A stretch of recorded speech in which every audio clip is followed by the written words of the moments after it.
नमस्कार मित्रमैत्रिणींनो, एव्हरीथिंग या चॅनल मध्ये आपल्या सर्वांचे खूप स्वागत आहे।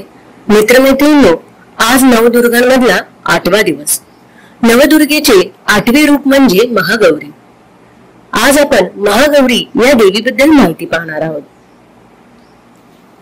दुर्गा मातेचे 8वे रूप म्हणजे महागौरी होय। दुर्गा पूजेच्या 8व्या दिवशी महागौरीची पूजा केली जाते।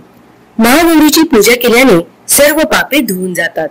भविष्यात पाप, संताप, दुःख त्याच्याजवळ कधीही येत नाही। तो सर्व प्रकारच्या पवित्र आणि अक्षय पुण्याचा अधिकारी होतो। या देवीचा रंग पूर्ण गोरा आहे। या गोऱ्या पाराची उपमा शंख, चंद्र आणि कुंदाच्या फुलापासून दिली आहे। या देवीची वय 8 वर्ष मानले जाते। अष्टवर्षा भवित गौरी। तिचे वस्त्र आणि आभूषण देखील श्वेत रंगाचे आहेत। महागौरीला 4 भुजा आहेत।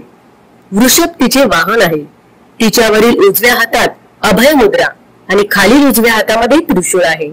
वरच्या डाव्या हातात डमरू आणि खालील डाव्या हातात वर मुद्रा आहे। महागौरी अत्यंत शांत स्वभावाची आहे। आपल्या पार्वती रूपात तिचे भगवान शंकराला पती रूपात प्राप्त करण्यासाठी कठोर तपस्या केली होती। गोस्वामी तुळशीदास यांच्या अनुसार तिने भगवान शंकराला पती करण्यासाठी कठोर संकल्प केला होता। जन्मकोटी लगी रगन हमारी बर ओम सभू नत रह ओम कुवारी। या कठोर तपस्येमुळे तिचे शरीर काळे पडले होते। तिच्या कठोर तपस्येवर प्रसन्न होऊन भगवान शंकराने तिला गंगेच्या पवित्र पाण्याने अंघोळ घातल्यावर ती अत्यंत गोरी दिसू लागली। तेव्हापासून तिला महागौरी या नावाने संबोधले जाते। देवी महागौरीचे स्मरण पूजा भक्तांसाठी सर्वाधिक कल्याणकारी आहे। आपण नेहमी तिचे ध्यान केले पाहिजे। तिच्या कृपेमुळे अलौकिक सिद्धी प्राप्त होते। महागौरी भक्तांचे संकट अवश्य दूर करते। तिच्या उपासनेमुळे अशक्य कार्य शक्य होते। तिला शरण जाण्यापूर्वी आपण अधिक प्रयत्न केला पाहिजे। देवी महागौरीचा महिमा पुराणामध्ये वर्णिला आहे। घोर अरण्यात तप करत असताना एकदा महागौरीच्या समोर एक भुकेलेला सिंह आला। समोर महागौरी पाहता त्याची भूक अजून खवळली, परंतु तिच्या तपोबलाने त्याला तिच्या जवळ जाता येईना। तो तिथेच वाट पाहत बसून राहिला। अखेर खूप वाट पाहून तो क्षीण होऊन गेला। महादुर्गेचे तप संपले। महागौरीच्या उपासनेमुळे सर्व पापांचा नाश होऊन अक्षय सुख आणि पुण्य लाभते। या देवीच्या उपासना असत्याचा नाश करून मानवी वृत्तीवर सत्याचा प्रभाव निर्माण करते। महागौरी धन ऐश्वर्य प्रदायी असून तिच्या कृपेने पूर्वजन्मीची पापे नष्ट होतात। या जन्मात शारीरिक मानसिक बळाची वृद्धी होते। दुःख दारिद्र्याचा नाश होतो। महागौरीची उपासनेमुळे शरीरातील सोमचक्र जागृत होते। सीतेने श्रीरामाच्या प्राप्तीसाठी महागौरीची आराधना केली होती अशी सांगितले जाते। नवरात्रातील अष्टमीला 8 वर्षाच्या 8 कुमारिकांचे पूजन केले जाते। त्यांना हलवा पुरीचे जेवण देऊन नवीन वस्त्रे देऊन सन्मान केला जातो। महागौरीला पूजेमध्ये चमेली, केशराचे फूल अर्पण केले जाते। या दिवशी गुलाबी वस्त्रे नेसून सौभाग्यवती स्त्रिया सौभाग्य वृत्तीसाठी तिची आराधना करतात। तिला सौभाग्य सूचक उपचार अर्पण करतात। महागौरीचे प्रसिद्ध पीठ हरिद्वार जवळ कणखल येथे आहे। हीच महागौरी गणपतीची जननी आहे। चला तर मग महाअष्टमीच्या मुहूर्तावर या स्नेहमय, शांत, मृदू परंतु अत्यंत देदीप्यमान महागौरीचा जागर करूया।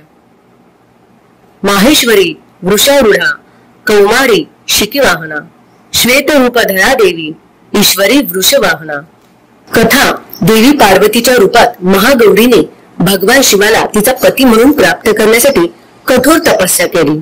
एकदा भगवान भोलेनाथांच्या एका शब्दाने पार्वतीजीचे मन दुखावले जाते आणि देवी पार्वती तपश्चर्येत बुडून जातात। अशा प्रकारे वर्षानुवर्षे कठोर तपस्या करूनही देवी पार्वती येत नाहीत। तेव्हा भगवान शिव पार्वतीच्या शोधात देवीपर्यंत पोहोचतात। तिथे पोहोचल्यावर देवी पार्वतीला पाहून त्यांना आश्चर्य वाटते। देवी पार्वतीचा रंग अतिशय तेजस्वी तसेच चंद्रप्रकाशासारखा पांढरा आणि कुंद फुलासारखा पांढरा दिसतो। देवी वस्त्र आणि अलंकारावर प्रसन्न होऊन महादेव देवी उमाला गौरवर्णात वरदान देतात आणि या देवीला महागौरी म्हणतात। देवीची पूजा कशी करावी? सर्वप्रथम महागौरीची मूर्ती पाटावर किंवा मंदिरात स्थापित करा. त्यानंतर पाटावर पांढरे कापड पसरून त्यावर महागौरी यंत्र ठेवून यंत्राची स्थापना करावी. हातामध्ये पांढरे फूल घेऊन मातेचे ध्यान करावे. आता मातेच्या मूर्तीसमोर दिवा लावावा. देवीला फुले, फळे, नैवेद्य वगैरे अर्पण करावे. त्यानंतर देवीची आरती करावी. अष्टमीच्या दिवशी कन्येची पूजा करणे श्रेष्ठ मानले जाते.